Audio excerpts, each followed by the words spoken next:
Hello, everyone. It's Dr. Allen. Hope you're having a great semester. Everyone's been doing great on the video reactions and things like that with the blogs. Hopefully, you're getting something out of these resources. It's something that normally, if we were meeting face to face again, I would bring in or we would spend a little time in class. And I don't want to do you wrong by not sharing these with you.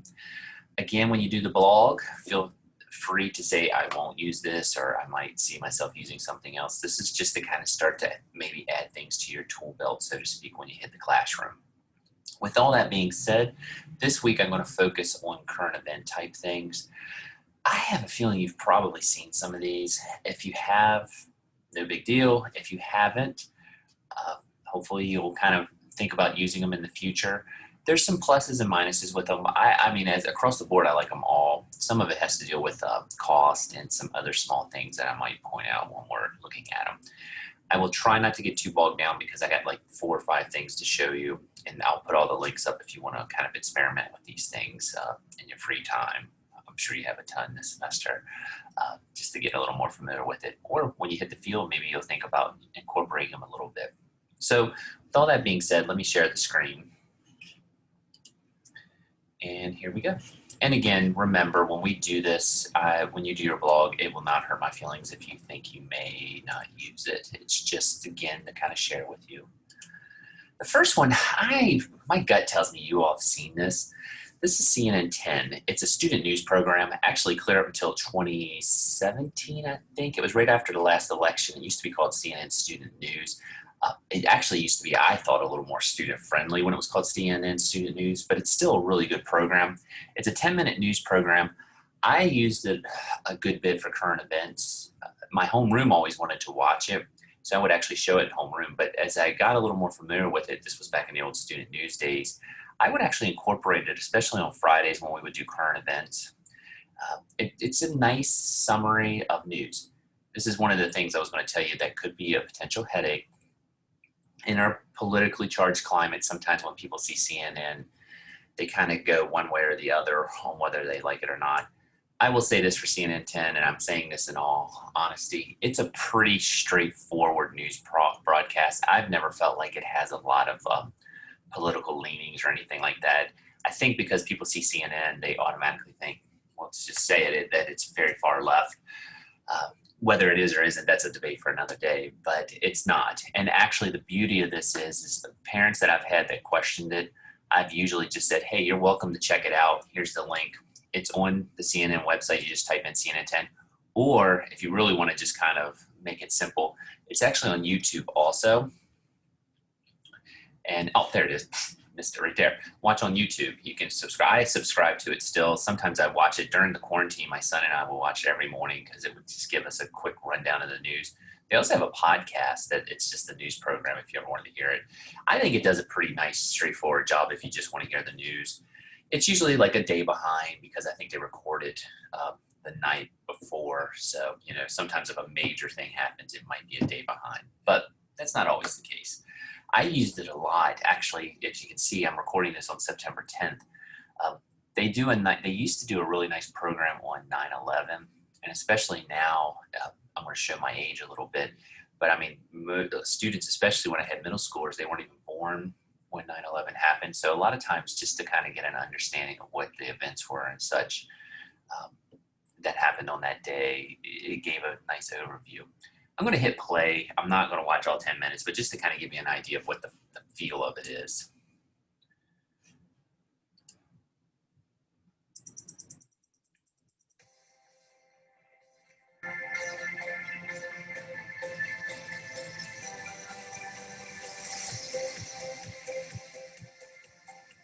Welcome to CNN 10, your daily explanation usually in a of news current studio. events. I'm your host, Carl Azus. It's great to have you watching this Thursday. In Los Angeles County, California, people can add Halloween to the list of events affected by coronavirus concerns. The county of more than 10 million people has banned trick-or-treating, so you won't see any of this in Los Angeles on October 31st. The local Department of Public Health says it's too difficult to maintain social distancing on porches and at front doors. It's banned everything from outdoor parties to carnivals to haunted houses. So there you go a little bit. That's just a CNN 10 intro. There, like I say, there are actually a lot of like current event handouts on the internet that you can find that relate to it. They used to have a really good lesson page with it. It's kind of seems like it's a little streamlined. I would maybe make something if you wanted students to give a little bit of feedback related to it, just a base level current events type thing.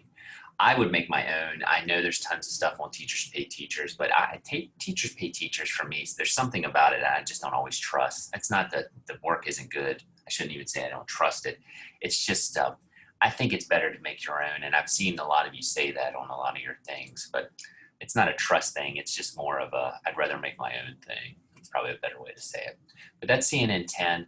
Again, I would strongly suggest if you can finagle it, I wouldn't, it's 10 minutes. And if you are, especially when you first start teaching, if you're worried about someone walking in, it seems like administrators used to always walk in when I'm showing something, you can explain it or give them the heads up, but the link's very simple to forward to parents, and it's a great current event type video. It's very, exactly how long it's going to be. It's going to be 10 minutes, and it is always 10 minutes. They usually do a fun story at the end. The students usually like. Next thing I want to show you, I'm going to go with this one. There's 2 magazines. I used to also, my Fridays, especially when I had civics, or West Virginia history, and we kind of do a little bit of civics type stuff at the end in 8th grade.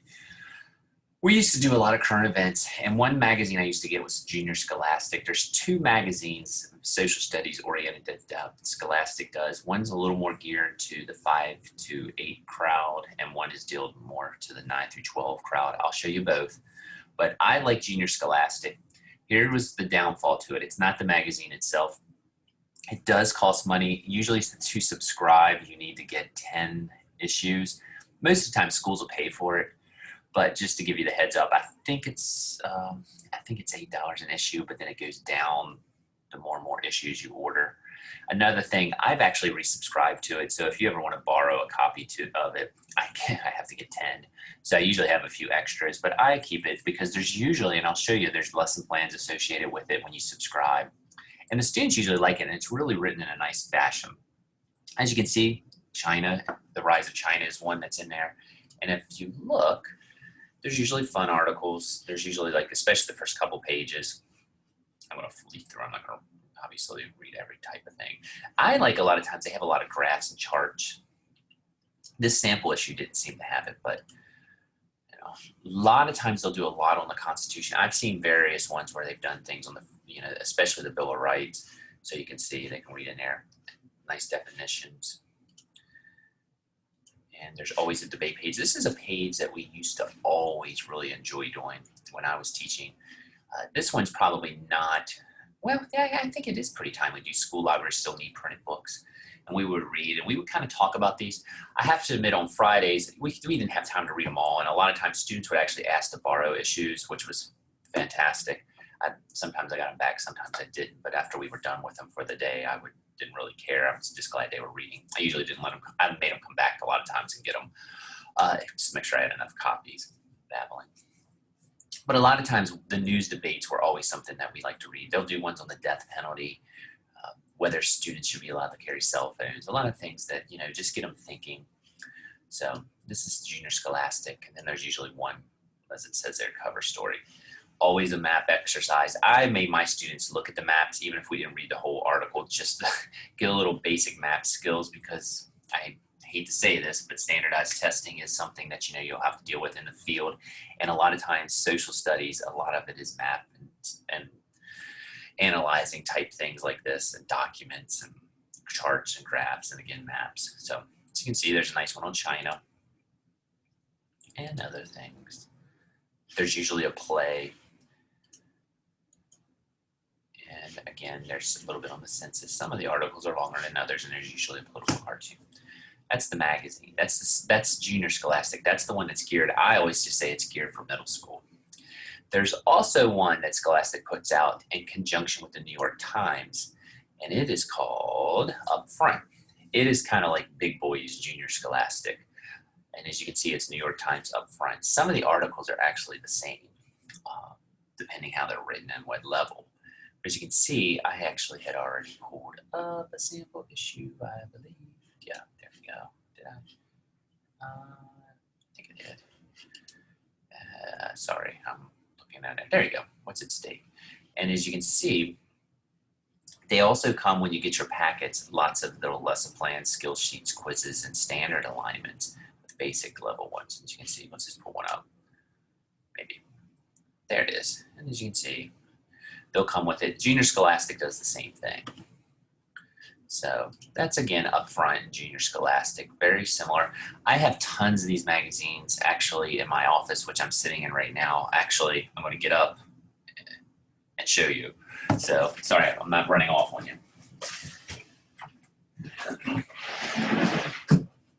As you can see, this is a tub full of Junior Scholastics and other things. So if you ever want to kind of come in and fish and see if there's maybe an article or something you could use in a classroom, you are welcome to ask, or I can look for you. So anyway, I never threw them away because sometimes I would use them. I would recycle them for different years if there was something that related to a content standard I did. So anyway, that's Junior Scholastic. That's up front. CNN 10. I'm going to go ahead and click those out. Well, yes, so I don't have to have so much up. Oh, there's the up front. I knew I had opened it. As you can see, I always notice with up front, as you can see, they have a lot more numbers in the news. That's just the standard thing that they do. And something on the retired Washington Redskin, now Washington football team name. That was an old debate topic I used to do when I was in 8th grade, and we would do a little bit of civics and just things like that. So the Washington football team name, and Hong Kong. And there's a lot of times, especially with elections, this is nice. It kind of gives you a clear understanding of where everyone stands, the two candidates. Of course, people always write in, well, there could be more than two candidates, but they usually just focus on the two major ones. And we'll just flip through. Pandemic, very timely. It's Spanish flu.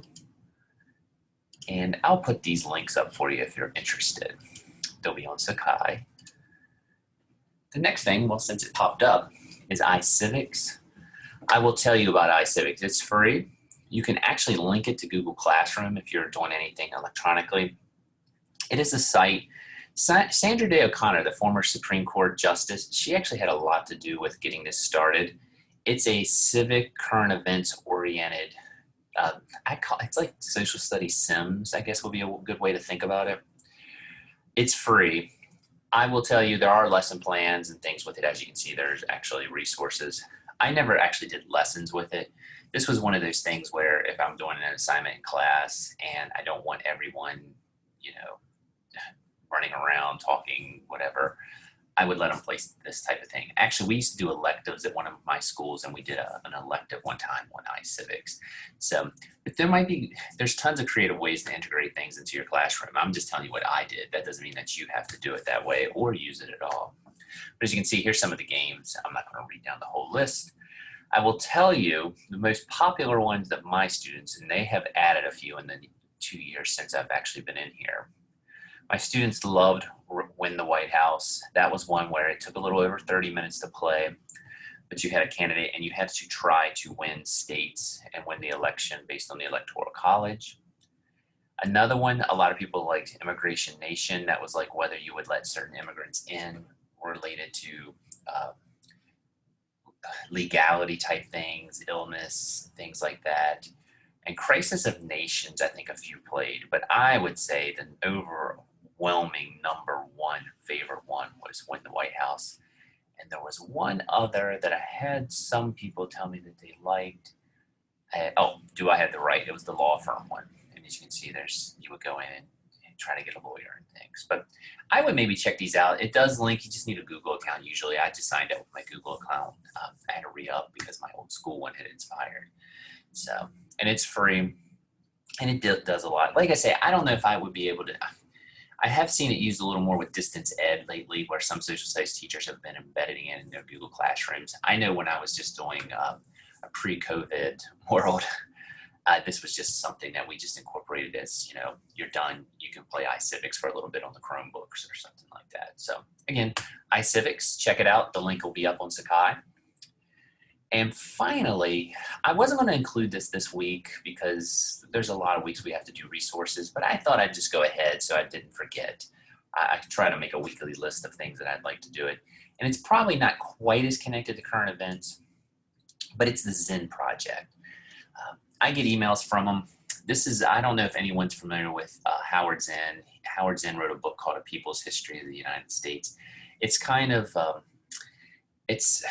normally we would do this in this class live, but it's trying to not do what's called hero history. There's a book we read in this class, and I didn't put it this semester because I didn't want you to have to buy a million books, especially if we were online, but it's by a guy named James Loewen. He wrote something called, and you've probably seen it, Lies My Teachers Told Me. And it's about textbooks and how the things that are in there, you can take different approaches. We usually talk about it and what you actually can use, what's reality, what's not. Zen kind of gets into the whole idea, well, what Lowen's talking about is we need to get away from hero history. Like, you can't just focus on certain things or certain people. You need to look at the people, like not the major figures. Easiest example is think about the presidents. Usually when we teach U.S. history, a lot of times, it's kind of almost revolves around the presidents. Like, what happened during Washington's time, what happened during Adams' time, what happened during Jefferson's time, what happened during Lincoln's time, TR, FDR, and such. It's holding those people up like a hero. Some people don't like that. There's pluses and minuses to it, and we'll probably get onto that, a little bit of that debate on the discussion board this semester. But to kind of revert back to Zen's kind of along that similar line. And he's passed on, but there are a lot of people who are very pro Zen. And I'm going to turn my head around because I think, here it is. I do have the book. Actually, I got the move. I don't know if you can see it. It's a pretty common book now. It's a lot of people's history. If you've ever seen Good Will Hunting, he actually references it in that movie. The movie's a little older. And there's a James Loewen. He's kind of got a whole series of Lies Across America, national parks and textbooks and such. But with all that being said, the Zen Project actually, in Zen's name, has things where they have a ton of teaching materials. You can pick different time periods, as you can see here. So let's pick Cold War. And you can do a theme. And as you can see, there's a lot of different groups. And this is something kind of getting away from that hero history. There's African American, there's Asian American, there's usually, there you go, LGBTQ, and there's usually women's voting rights. Oh, what's sports? I went golfing yesterday, so let's pick sports. And there you go, pictures, frames. Oh, let's do pictures. Picture books, and you go. And let's see if anything pops up. I haven't been on the site actually in a little bit. I was fishing around again. See, and I'll tell you, of course, we got a dun-dun. But let's try this. World War II. I know there should be a picture with that. There better be. I can think of, look at that. There's none on there. Well, we're just having a dud here, aren't we? Let's try this. Let's do economics. And let's get out of the picture book. Let's just do it this way. We're going to strike out. No, we got it. Yes. As you can see, there's some materials, and you obviously can fish around. I will warn you again, this is stuff that we would talk about live. We're going to talk about it also with your instructional approaches a little bit later with this class, especially with U.S. and world history. But like CNN 10, Zen has a reputation. He's definitely seen as being on one side of the political spectrum. I don't know how familiar all your parents or anything would be, and really doesn't matter. You have to teach the way that you're comfortable teaching. I just want to give you the heads up on there.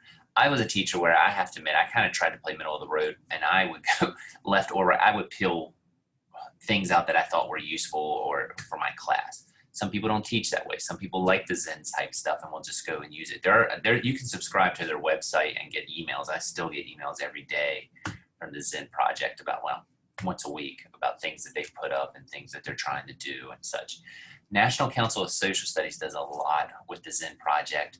And one thing I'm probably going to send out this week, actually, I may just show it to you in this video real quick, but the National Council of Social Studies is actually doing a virtual conference this year. It was originally going to be in DC. I think I said that in a video a couple weeks ago, but they're doing a one on social justice. You have to pay to attend, but I believe it is a little lower than what it normally would be. Let's just pull that up and then we'll kind of wrap up. But this is the Zen project. Again, fish around, do your blog, but I just wanted to make sure I showed it to you because there's a lot here, as you can see. And I don't want you to get too bogged down or worried about like political type stuff with current events. That's part of being a social studies teacher. You just have to, you know, you're going to have people sometimes get mad at you one way or the other. I had people call me left. I've had people call me right, which I kind of took as a compliment because it probably meant that I was being fair. But my mentor teacher, she was a huge into environmental studies and things like that. She taught like from a left point of view, and I'll be the first person to say she was the best teacher I have ever met to this day. She was awesome. It's just, you got to go what's comfortable with you or what you're comfortable with doing in the classroom. That's all for another day. These are just resources. So real quick, I'm going to show you the National Council of Social Studies, and I'll wrap up my wordiness here and we'll go. As you can see, you can go. I guess you could go anyway. I didn't even think about that. I'm filming this. All right, here we go. As you can see, the virtual conference, you could actually register for $80. And I'm going to tell you, I think I showed you this already, but there's a lot going on there. And you know, another thing, I don't know how active, oh, by the way, she is actually going to be on our discussion board this week because we're going to talk about the 1619 project. So don't forget to check out the forum. But if you are interested, you can always check out the National Council of Social Studies. They're trying to start up honor societies in middle and high schools. As far as, you know, you get your cords when you graduate and things like that. So that's something if schools around here don't have, you might want to check into. But that's the virtual conference. It's, like I say, the theme is social justice. I don't think they have it on. Oh, there it is. Advancing Social Justice from December 4th through December 6th. So again, not a requirement. Just wanted to throw it out there if you're interested. And that, I think, is all for the resources.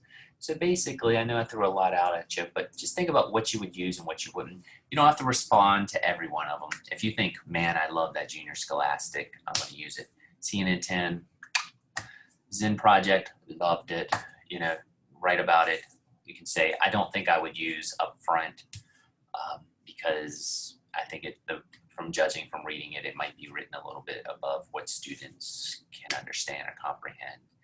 But I use them all at some point or the other, so I think I can vouch for the validity of all of them. So with all that being said, that's our resources. If you have any questions or want to check any out, if you want to see the tub of old Upfronts and Junior Scholastics, I think most of them are Junior Scholastics because I taught middle school a lot longer than anything else. You're free to stop by, or if you think you want to see if there's an article in there that you could use, just let me know. That should do it. That's our blog for this week on resources. Those links to everything that was on here are up under the week 4. So hope you're having a good semester. Catch you later. Bye.